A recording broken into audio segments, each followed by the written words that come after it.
Cuba vive bajo un bloqueo brutal. No está aislada porque sí, sino porque por más de 60 años este bloqueo le ha impedido desarrollarse plenamente, la ha separado del mundo y ha multiplicado muchos de los problemas que enfrenta hoy. Pero el gobierno estadounidense, titulares y la derecha lo llaman un simple embargo. Una palabra tibia, burocrática, casi inofensiva. Porque claro, embargo suena mucho menos cruel que condenar a 11 millones de personas a vivir sin medicinas, sin repuestos y sin acceso al sistema financiero internacional. Y ojo, no es ninguna teoría conspirativa. Aquí tengo los documentos desclasificados del propio gobierno estadounidense, que pueden encontrar en la página de archivos de la NSA, donde queda claro que desde el inicio el objetivo de Estados Unidos era crear hambre y desesperación en el pueblo cubano, para que caiga el gobierno. Entonces, ¿qué vive realmente Cuba? ¿Un embargo unilateral o un bloqueo global diseñado para rendir a un pueblo entero? Hoy te lo muestro con pruebas.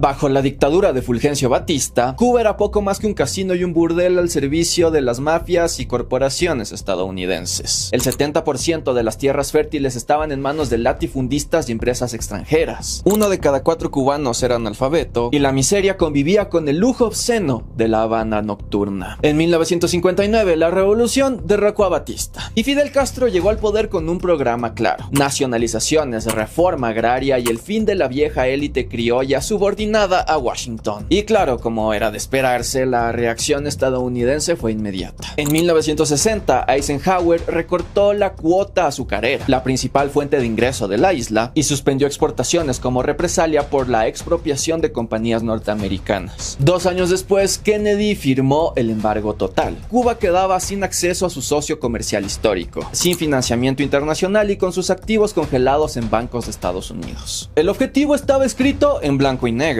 Un memorando del Departamento de Estado de 1960 ordenaba crear hambre, desesperación y el derrocamiento del gobierno. No es una conspiración, no es propaganda, es la política oficial de Washington desde entonces. El bloqueo no nació para defender a la democracia, sino para castigar la osadía de una isla que se atrevió a desafiar al imperio. ¿Cómo esperan que un modelo político y económico prospere si nunca le han dejado desarrollarse en igualdad de condiciones? Pero bueno, con un socio como la Unión Soviética, Cuba pudo maniobrar el bloqueo durante décadas. El bloque socialista internacional garantizaba petróleo, maquinaria, fertilizantes y alimentos subsidiados, mientras la isla exportaba azúcar y níquel a precios estables. Ese intercambio preferencial sostuvo un nivel de crecimiento inédito para un país tercermundista de América Latina. La mejor época de la economía cubana fue entre el 75 y el 85, tanto así que tuvieron una tasa de crecimiento del 4.1%. En comparación, la tasa de crecimiento de América Latina en la época era de apenas 1.2%. Había carencias propias de una economía bloqueada. Sí, pero también había certezas. Nadie se moría de hambre, la criminalidad era mínima y la salud y la educación eran gratuitas y universales. Pero todo se vino abajo con el derrumbe de la URSS y la desaparición del Consejo de Ayuda Mutua Económica, el CAME. Entre 1989 y 1993, el PIB de la isla se desplomó en un 35%. Las importaciones de combustible se redujeron a la mitad y gran parte de la industria colapsó. Así empezó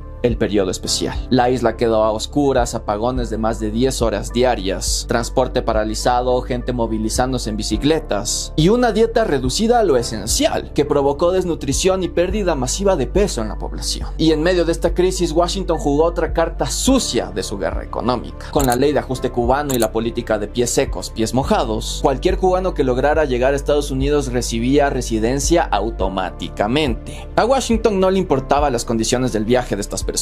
Al contrario, fomentó migraciones peligrosas para convertirlas en espectáculo político. Le importaba más desacreditar al gobierno cubano, mostrando al mundo que su gente huía del comunismo, que la seguridad de los migrantes. El resultado fue trágico. Miles de muertes en el estrecho de la Florida. Así estalló el éxodo masivo de los balseros de 1994, cuando decenas de miles se lanzaron al mar en embarcaciones precarias, empujados por la escasez interna y atraídos por beneficios que ningún otro migrante en el mundo recibía. Esto fue el periodo especial en tiempos de paz, marcada por la escasez extrema, la incertidumbre y un asedio económico que buscaba quebrar no solo la economía cubana, sino también la esperanza del pueblo. La supervivencia dependió tanto de las medidas estatales como de la creatividad popular. Organopónicos urbanos para producir alimentos, medicina natural y comunitaria para reemplazar fármacos bloqueados, y redes de solidaridad entre los vecinos para sostener la vida diaria. El contraste era brutal. De un modelo sostenido por el comercio internacional socialista, Cuba pasó a un aislamiento casi total por el bloqueo estadounidense.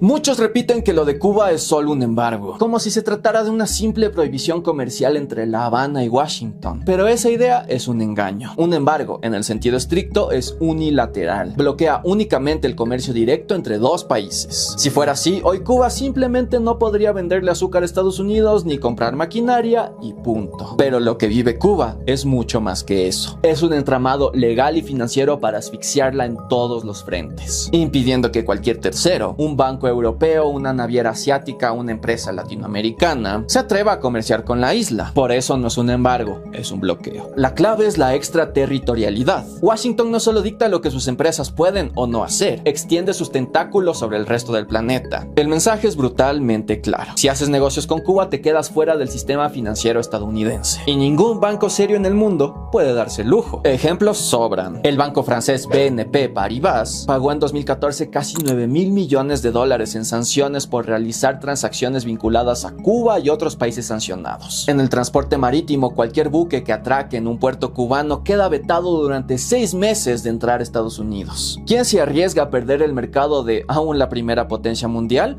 Casi nadie. Por eso hablar de embargo es falsear la realidad. Suena técnico, casi administrativo, pero como hemos visto, lo que existe es un cerco económico global, un asedio que condiciona la comida, la energía y la salud de 11 millones de personas. Llamarlo bloqueo no es ideología, es simplemente decir la verdad. Uno de los impactos más brutales y al mismo tiempo más inmorales del bloqueo se vive en la salud. Sobre el papel, Estados Unidos dice permitir la venta de alimentos y medicinas, pero en la práctica un laberinto de licencias, sanciones económicas y regulaciones lo hace casi imposible. El problema no es solo si el medicamento está hecho en Estados Unidos. Basta con que tenga una patente o más del 10% de componentes tecnológicos norteamericanos para que Cuba no pueda comprarlo. Y en un sector como la medicina, donde la cadena de producción está dominada por compañías estadounidenses, eso significa que casi todo queda fuera. Desde tomógrafos y resonadores hasta marcapasos modernos o quimioterapias oncológicas. El resultado es una paradoja desgarradora. Un sistema de salud reconocido mundialmente por su excelencia y avances pioneros se ve obligado a trabajar con escasez crónica e improvisación constante. Médicos de primer nivel que salvan vidas con lo que tienen a la mano, apagando equipos críticos por las noches para no desgastarlos, reutilizando material desechable y dependiendo de donaciones o compras en terceros mercados con precios infladísimos. Y lo irónico es que el mismo bloqueo que intenta asfixiar la economía cubana no ha podido frenar sus avances. Cuba ha desarrollado la vacuna contra el cáncer de pulmón, creó anticuerpos monoclonales contra el COVID-19 y ha formado miles de médicos que trabajan en todo el mundo. Pero ¿de qué sirve descubrir una vacuna si luego no puedes fabricarla en masa por falta de matraces, reactivos o piezas importadas? Esto no es una mera incomodidad. Se traduce en diagnósticos retrasados, tratamientos menos efectivos y en muchos casos muertes evitables. El bloqueo, en esencia, criminaliza el acceso a la salud de todo un pueblo y sabotea el derecho a beneficiarse de sus propios avances científicos. Solo imagina por un momento el nivel que tendría la medicina cubana sin el bloqueo. Pero la salud no es el único frente. El transporte público se detiene porque no existen repuestos, los apagones se multiplican porque las centrales eléctricas no pueden modernizarse. En el campo, tractores de más de medio siglo siguen funcionando a la fuerza, parchados una y otra vez porque las piezas están prohibidas. Las cifras son brutales. En 2021, Naciones Unidas calculó que el costo acumulado del bloqueo superaba los 150.000 millones de dólares. Con un país de apenas 11 millones de habitantes, eso equivale a perder varias veces el presupuesto nacional de educación y salud juntos. Pero detrás de cualquier número están las vidas. Madres recorriendo farmacias vacías buscando un medicamento, médicos calificados que enfrentan el cáncer sin fármacos adecuados, comunidades enteras que se organizan para resistir a la escasez. El bloqueo no es un debate ideológico entre gobiernos, es un castigo cotidiano que pesa sobre 11 millones de personas. Y aún así, Cuba resistió y resiste.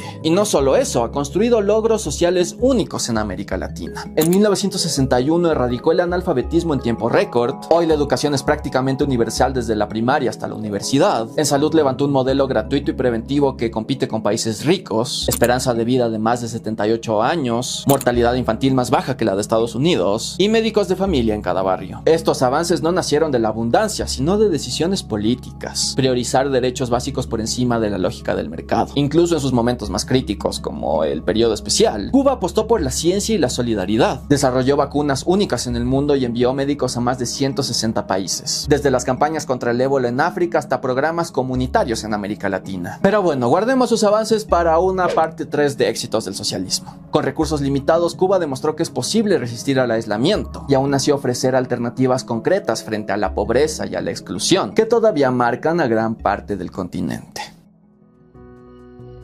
En la política, las palabras nunca son inocentes. Llamar a lo de Cuba un embargo es la fórmula favorita de la oposición interna y la derecha internacional. Pero esto lo que hace es reducir el alcance de las sanciones y colocar toda la responsabilidad de la crisis sobre el gobierno cubano. Por eso tanto Cuba como organismos internacionales, desde la ONU hasta la CELAC y el ALBA, hablan de bloqueo, porque como hemos visto es la descripción exacta de lo que ocurre. Un asedio económico global que presiona a bancos, gobiernos y empresas de terceros países a que tampoco se atrevan a comerciar con la isla. Cada año la Asamblea General de la ONU vota por casi unanimidad el fin del bloqueo. Gobiernos de izquierda, de derecha y de centro coinciden en lo mismo. La política estadounidense es ilegal, ineficaz y sobre todo injusta. Los únicos votos en contra se repiten como disco rayado: Estados Unidos e Israel. Por eso el debate no es semántico, es político. Decir embargo es maquillar un asedio de 6 décadas. Decir bloqueo es llamar a las cosas por su nombre y reconocer el impacto real sobre 11 millones de personas. Entre las comparaciones más absurdas está la de Taiwán. Si ellos también viven bajo embargo de China y se desarrollaron, ¿por qué Cuba no? Puede sonar convincente, hasta que miras la realidad. Taiwán nunca ha estado aislado del sistema financiero internacional.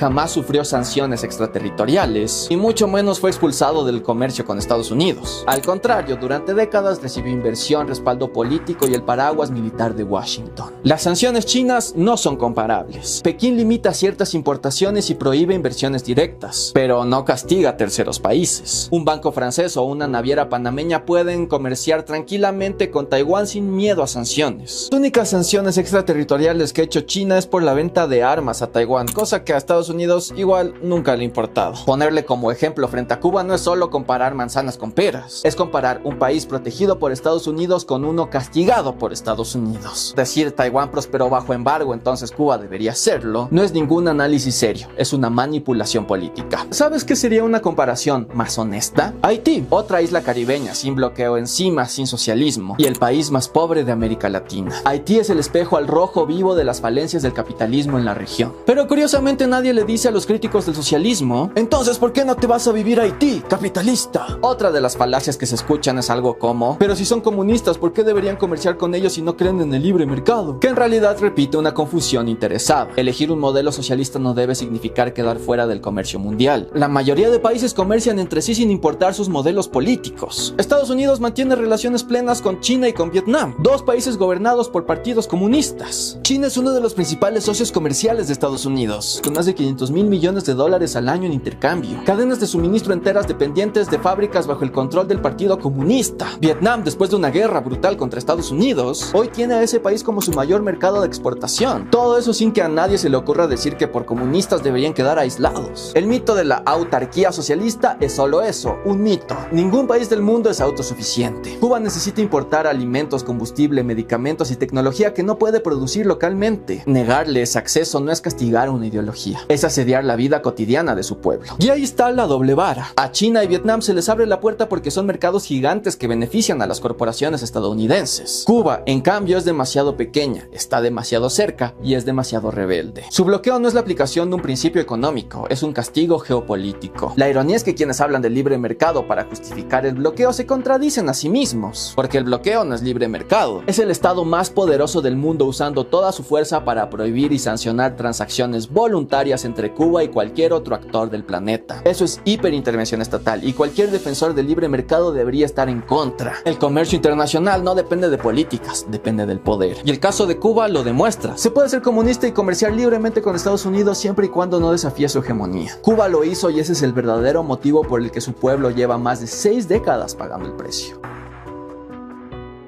Claro que Cuba tiene problemas internos. Nadie serio puede negar la burocracia, la lentitud en las reformas, la corrupción y las restricciones sobre el pueblo. Estas críticas son legítimas y parte de la vida diaria en Cuba. Y ya hablé más de los problemas internos de Cuba en este otro video. Pero aquí la clave. El bloqueo es un multiplicador de daños. Los mismos errores que en otros países serían un simple tropiezo, en Cuba se convierten en una caída monumental porque no existe margen de maniobra. ¿Por qué tanta burocracia? En gran parte porque cada transacción internacional es un campo minado de sanciones. Y el Estado responde con controles rígidos que terminan asfixiando la iniciativa local. ¿Por qué los errores de gestión se sienten tan devastadores? Porque Cuba no puede resolverlos con una compra de emergencia en el mercado mundial. Un apagón que en cualquier otro lugar sería cuestión de días, en Cuba se convierte en años sin electricidad porque no hay forma de importar piezas críticas, ni siquiera energía. Lo mismo pasa con la corrupción. No es que el bloqueo la invente, pero sí crea las condiciones perfectas. Una economía de escasez permanente donde todo lo básico se vuelve botín del mercado negro. El ejemplo claro fue el periodo especial de los años 90. Cuando la URSS se derrumbó, los problemas internos de Cuba no cambiaron de la noche a la mañana. Lo que cambió fue el contexto externo. De pronto el bloqueo quedó desnudo y sin el colchón soviético. El resultado fue el colapso más severo de toda América en tiempos de paz. Apagones, hambre, transporte colapsado. Fue la prueba definitiva de que los errores internos se multiplican exponencialmente cuando un país está asediado. Por eso la pregunta no es si los problemas de Cuba son culpa del bloqueo o de su sistema interno. La pregunta correcta es, ¿cómo interactúan ambos para crear la tormenta perfecta? Eliminar el bloqueo no resolvería mágicamente todos los problemas de Cuba, pero sí quitaría el amplificador que convierte cada error en catástrofe. Y por primera vez en 6 décadas, permitiría que los éxitos y los fracasos de Cuba dependan de sus propias decisiones, no de una guerra económica diseñada desde afuera. Les cuento un secreto, Estados Unidos le tiene terror a que el socialismo en Cuba funcione, porque eso significaría que todo su relato y hegemonía se vengan abajo.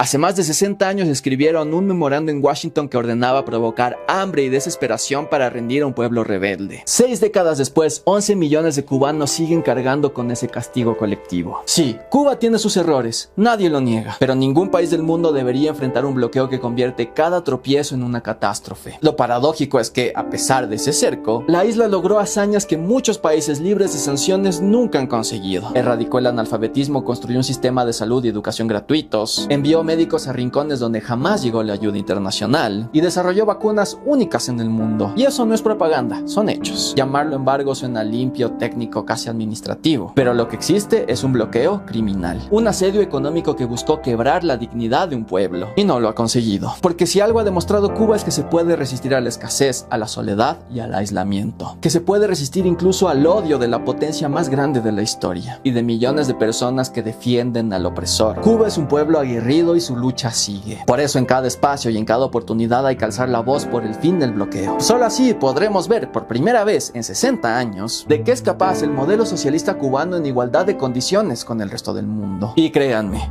cuando llegue ese día, muchos se sorprenderán. Cuba libre del bloqueo. Hey, gracias por ver este video. Espero que te haya gustado. Si te gustó, ya sabes, dale like, comenta y compártelo, así ayudamos a que el algoritmo no lo entierre. Un agradecimiento especial a los miembros del canal, sobre todo a Lucas Abraham, Mariana Granados, Falco Corvaro, Brillites, Gotur Matao, Avantel, Diego Vaca, Raúl Caferra, El Perro Asalariado, Jonathan B, Ian Ramírez, Hernán Pimentel, Manuel Antonio, Dan y Scrollit69. También a Marco del Rincón y Ricardo Ramón. Wow, cada vez somos una comunidad más grande. Gracias de todo corazón. Ellos son nuestros coproductores ideológicos que sostienen este proyecto desde las sombras, como toda buena vanguardia revolucionaria. Y en fin, si ya estás suscrito, te quiero mucho. Y si no, ¿qué esperas? Nos vemos la próxima.